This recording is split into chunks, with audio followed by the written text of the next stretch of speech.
Hello guys, this is Royo69501 and welcome to my channel.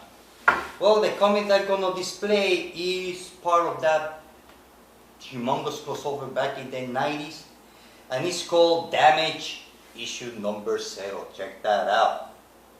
Awesome, huh? I'm gonna put it here. Oops, come on, stay. Okay. Well, this video is where I'm gonna give you my thoughts about the comic book from this week and before last week. Actually, 2 weeks worth of comics. And before I start, I'm gonna, I think I mentioned a couple of videos back, which I don't remember when. How I how I rate the comic books. Well, if I give it a 5 out of 5, it's because for me, it's the best. I mean, it was an awesome read. If I give it a 4 out of 5, it means it was a good read, average. If I give it a 3 out of 5, well, I didn't like it. So instead to go from 1, 2, 3, 4, 5, well, you might as well to simplify things. 3, 4, 5. Yeah. So I'm gonna give you my thoughts about the comic books from these past 2 weeks. Well, first one is annual Batman Superman issue number 1. Actually, the annual number 1. Well, basically, this is reminds me of the movie Game of Thrones. No, it's not Game of Thrones. Hunger Games. Basically, Superman and Batman have to create a team so that way they can fight one another. Just one team will survive. And then we get to see Mongul's son, which eventually he gets killed by his own father because he thought that Mongul was dead, so his son took over and create that war world death match. And basically that's what it is. Why Batman choose his teammates and why Superman choose his teammates. And I like the end of it. I have to say that I thought that it was not going to be good. And I have to say that I like it. I like it. It was a good, Red Pack, to me he's a good, I like his writing. I have to say that I like it. It's a 4 out of 5. Next one is Action Comics issue number 29. Check that out. Well, this is the continuation about with this guy. What's the name of the bad guy? I know.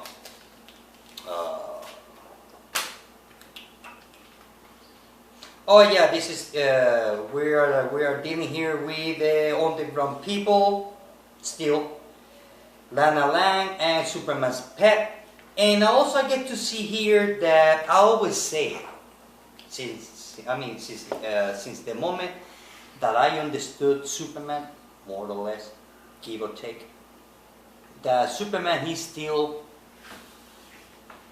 because since the New 52, I think that the superheroes have been like 5 years into the superhero business, kind of.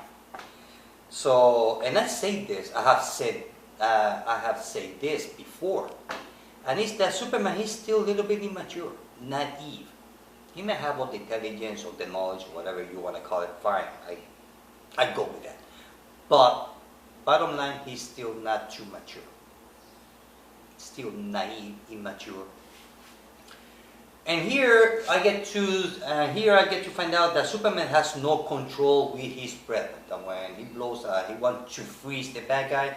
Well, he frees the bad guy. He frees also half a block of it. So he has no control yet over his power. At least in that on his breath power. Well, it's like he doesn't have control too much about it. So I get to see here that Superman he cares with Lana, and he also cares with his pet, that he have the obligation to return it to the underground people even though that the underground people says that he's the mayor, that he's a world destructor. And it has a lot of touching moments here. And I really like it. I really like it. And also we get to see a new character on the end. Her name is Haro. So I don't know who she is. Maybe she was in the Superman books in the 90s. I quite don't remember. I have to Google it and see who she is. Maybe she's new to the New 52, which is this one here. So overall, I really like Action Comics, Superman Action Comics. I really like it. I like Greg Pak, the way that he's writing Superman. Yes, I mean, he's not the Boy Scout that has been before, but he's not the edgy as on the beginning of the New 52. Greg Pak, he found the balance way. The Boy Scout and the edgy type. The pissed off Superman. But overall, I really like it. I really like the way that he's writing Superman on Action Comics. I really like it. I really like it. And I really like this issue. I really like it. I get to see the old Superman, the ones that cares about, what's going that he cares what's going on around him, and how he tried not to kill some animals that they were attacking him. Actually, he didn't want to kill them though. He got to the point where he was trying to stop it, but he didn't know that trying to stop it the way that he stopped it, actually he was killing them. So, mistakes. That's what I meant, that he's a little bit naive, inexperienced. And I really like it. I really like it. I really like that issue. It's a 4 out of 5. Really like it. Next one is Justice League America issue number 13. Well, basically, since the beginning of this Forever Evil, where Stargirl, she finally escaped, tried to find the superheroes and all that, what happens to be that, well, everything was a dream. It was not real, according to what I understood of it. So that was like, I was not expecting that at all. So it was a cool twist of the story. Overall, it was a okay story. At least on this issue, it was okay. I just want to know how this is gonna end. I'm very curious about how this one is gonna end. Justice League America issue 14. I don't know how it's gonna end. Now, one thing I have to say is that the Stargirl, she is shining on this book. Basically, it's all Stargirl. This Forever Evil Justice League America is all being about Stargirl, which I like the character. She's a pretty cool character. I like her, and it was good. 4 out of 5, not bad. Next one is Forever Evil issue number 6. Check that out. Well, I got all of them in one bag. It saved me space and all that. Well, I have to say that I like it. I love it. To be honest with you, I really like it. I love this issue. I get to find out what happened to Nightwing. Actually, he gets killed. Not Nightwing, Dick Grayson. He gets killed by using the murder machine. But he's gonna. I think that's how they gonna. It's like. It's a way to killing him and not killing him. It's like since everybody on the world knows that Dick Grayson is Nightwing, so by killing him, assuming that once that they kill him with that murder machine, that they televise it, so that way the whole world will see that he was killed by the murder machine. That's a way for him to bring him back to life, kind of like give him electric shock or whatever. That way he can start a new life. That's why maybe on that picture with the Thanksgiving thing, he had blonde hair. But I don't know what's going to happen with him. And also, I was disappointed with issue number 6 books because I did not get to know what is behind that red light on the sky. I was expected to know, okay, what it is or who is it. They don't tell me. That's the only thing disappointed I was. I was like, damn, I was waiting for that. And nope. And also I get to find out who was the man on the hood. Well, the dude on the hood is Lex Luthor.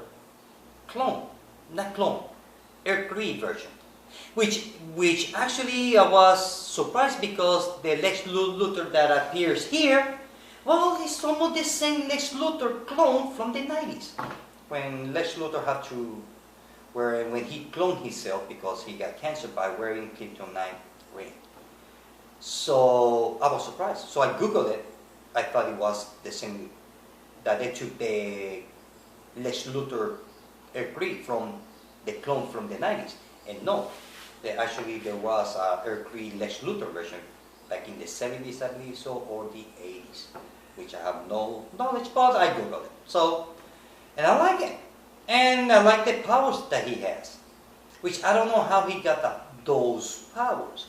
So the way I see it, let's see it like they can have a whole new storyline to explore with Lex Luthor, Earth Lex Luthor, how he got his powers, what's going to happen with some of the members of the crime syndicate. I like what happened to the quick guy, the evil version of Flash. He lost a leg, so so he cannot be able to run too much or too fast for that matter.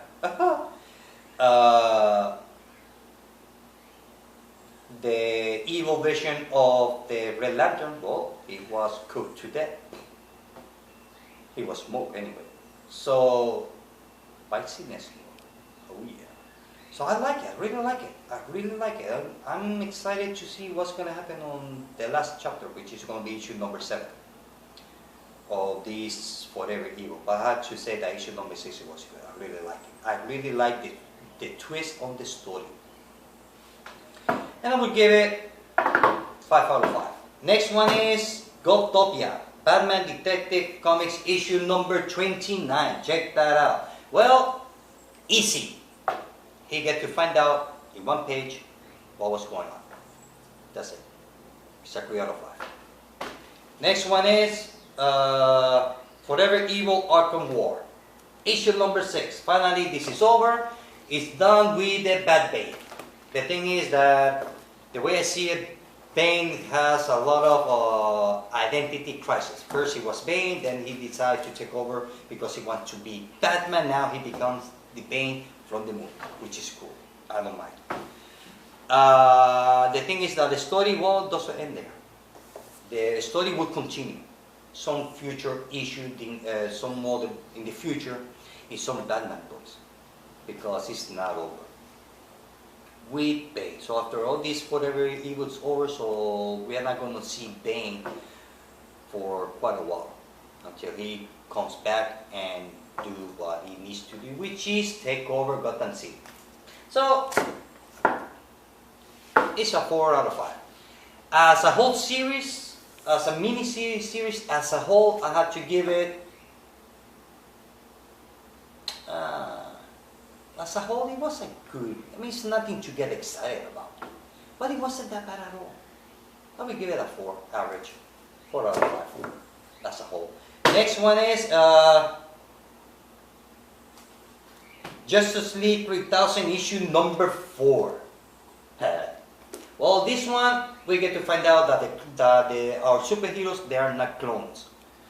They are kind of like, if they are not clones, that means that they are the original one. Well, they are not either. It's kind of like in between. It's like they can take someone else's dead body or whatever and just inject the DNA from the superheroes, and one will erase the other, the memories and everything else, and will absorb their superpowers. we get to find out that our superheroes get to meet their mother, the one who created that technology, which she feels bad about it.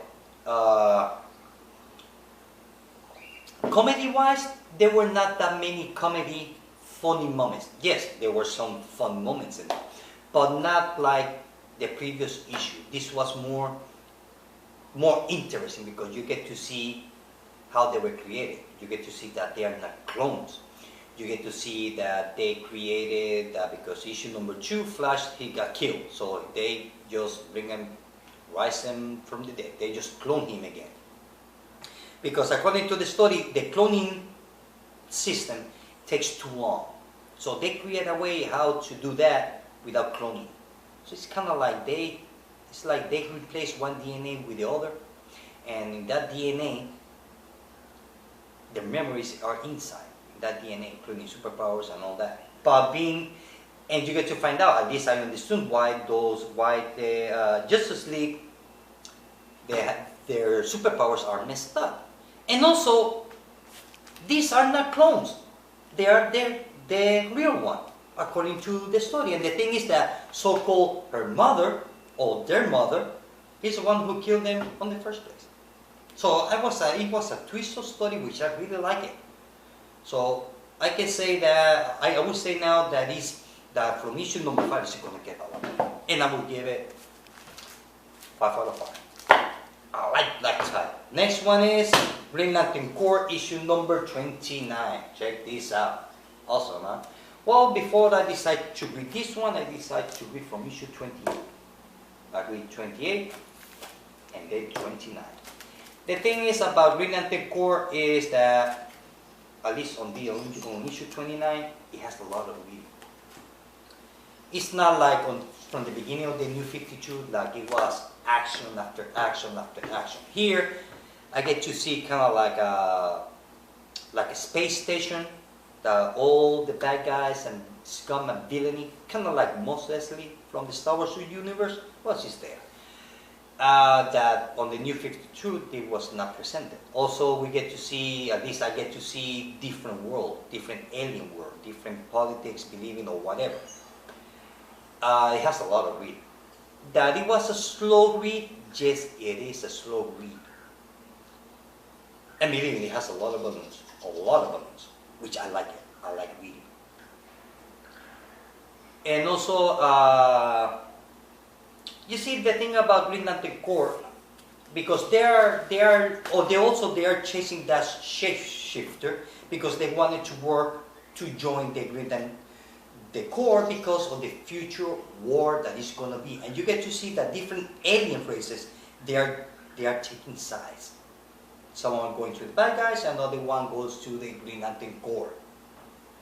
So not Corps per se, but they will stay. They will not go to the bad guy side. So it's all about politics. Okay, who's going to be against me or with me?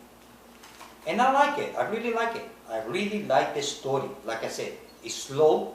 Maybe you'll find it boring because there is not much action here. There is, but not like from the beginning of the New 52. Probably that's why a lot of people don't like it, or they don't understand it, because it's more like character development. It's not character development. It's like the universe development, if that makes any sense. I guess at least the writer is giving me the chance to see how he sees the rest of the planets of the Green Lantern universe. Different aliens, politics, believing, religion, or whatever. And I like that. And also I like the reading. It's a very slow-paced read, yes. But for me, I like it. I really like it. It's a 5 out of 5. Probably some of you are wondering, well, sorry, but I like it. Really love it. Next one is Batgirl issue number 29. Check that out. Awesome, huh? Well, I'm gonna check something, because I'm not sure. Okay, well,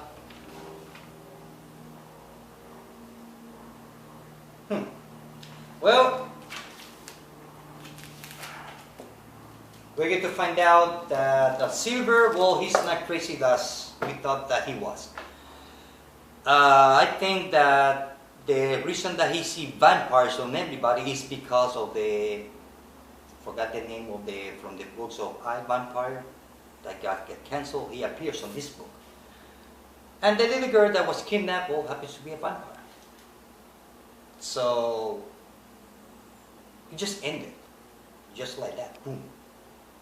I think what they did is that, because I remember that before the I, Vampire was going to get canceled, they say that the character that would be alive, they would still be around on the DC universe. And I believe that this story arc is about that. Now, whether it's going to continue or not, I don't know.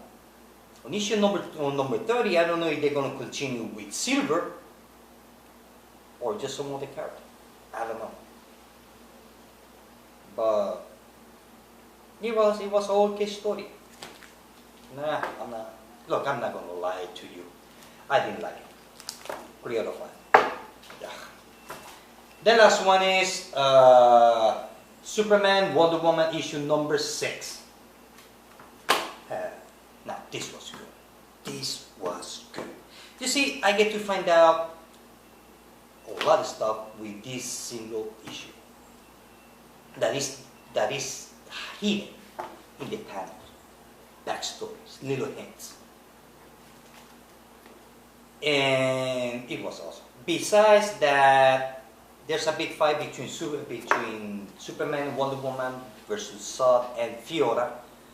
Besides the point that Superman tells Wonder Woman, I love you. And Wonder Woman gives him the Han Solo speech, I know. Which that was awesome. Oh, excuse me. Besides that, Superman tells Zod why Zod let loose Doomsday, which Zod said, well, I didn't do it, which is going to be a big event later on this, I think next month or the next few months. No, I believe it's next month. It's going to be called Doom. It's going to be on all the Superman books. Starting on Superman, Wonder Woman, Action, Superman, only of those 3 books, far as I know. I get to find out that the reason remember that Justice League International annual number 1 when Booster Gold saw the TV screen when Superman and Wonder Woman they give the first kiss, and Booster Gold got all paranoid, all freaked out, like that cannot happen, we have to stop it because if they get together it's going to be the end of their world. And the reason is not because they are together. The reason is going to be the end of the world. And I get to find out in just one single panel is when Strife, Wonder Woman's sister, and her brother, Wonder Woman's brother, Apollo, they're looking from Olympus, they're looking down what's going on. And Strife tells Apollo, I know that there will be the day when it's going to be an epic fight, us against them. So we're talking about all the Olympus gods against the DC Universe superheroes. And that's why the reason why Booster Gold got all freaked out. Because of the punch that Superman gave Apollo. Believe it or not. Although Apollo, he deserved it because he actually called Wonder Woman a whore. And Superman didn't like that. And Apollo underestimated Superman. And Superman punched Apollo. That sent him all the way back to Olympus. I love that punch. It was such an epic. I love it. So Apollo is still pissed off with Superman and with Wonder Woman. So that's the reason why Booster Gold, he was all freaked out with their relationship. Not because they're going to get married, or they're going to have kids, or they're going to have marriage fights or relationship fights, is because of the gods from Olympus. So sometime in the future, on the DC books, there's going to be a confrontation between Apollo, the Olympus, all the Olympus gods, versus the DC superheroes. Just I get to figure that out in just one single panel. And that's the reason why I read so many DC comics, because I want to understand the whole universe. Yeah. Besides that actually I'm having fun reading DC comics. I know that some of you don't like it. Well, I like it. So overall, I really like this comic. This series, Superman, Wonder Woman, I really love it. You see, because a lot of people think that Superman, Wonder Woman is gonna be all like one of those 1950s romance comic book. Well, it's not. Oh, believe me, it's not. Also, I like the end of it. We get to see that Superman, he cares a lot with Wonder Woman. And also that Wonder Woman, she's kind of like a little bit like distant or cold or whatever. And I believe because right now she's the god of war, which is a little bit contradiction because Wonder Woman, she always searching for peace. Now she's a god of war, so now she's war and peace at the same time. So she have a little bit complicated life right now. And let's say I really love it. I really like it. It's a 5 out of 5. That's it. It's a 5 out of 5. And the last two comic books, and I haven't read Green Lantern yet, because I want to read from issue number 27 or 28. I want to read that before. I haven't read Earth 2 yet. And Batman 29, I haven't read it yet. I want to read from issue number 25, 26, I believe so. Or 28, which is the second part of this story arc of the Zero Year. So I want to start from where this story arc starts. So now, I'm going to give you the best cover of the week. You're probably wondering how I choose the best cover. Well, easy. I take all the comic books, spread them on the table, and the one that caught my eye, that's the best cover. And I did that today. And for me, the best cover was, because I really like it. Best cover goes to Superman, Batman and Superman. That's the best cover. Now, the best story goes to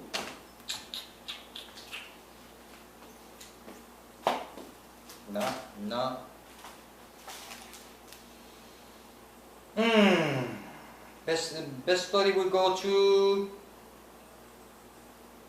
Damn, it's hard for me to choose because I like both of them. Both of them were good. God. This one, or that one.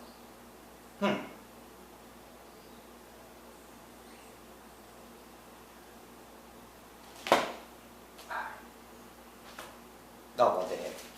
Best story goes to Superman, Wonder Woman, issue number 6. And also Justice League 3000. And the best color it goes to, of course, Justice League 3000. It was I like the colors on that issue. I really like it. Well, guys, this is it. I wish everybody to have an excellent comic book Wednesday and an excellent comic book week. So, well, guys, this is it. I hope that you like it. See you later.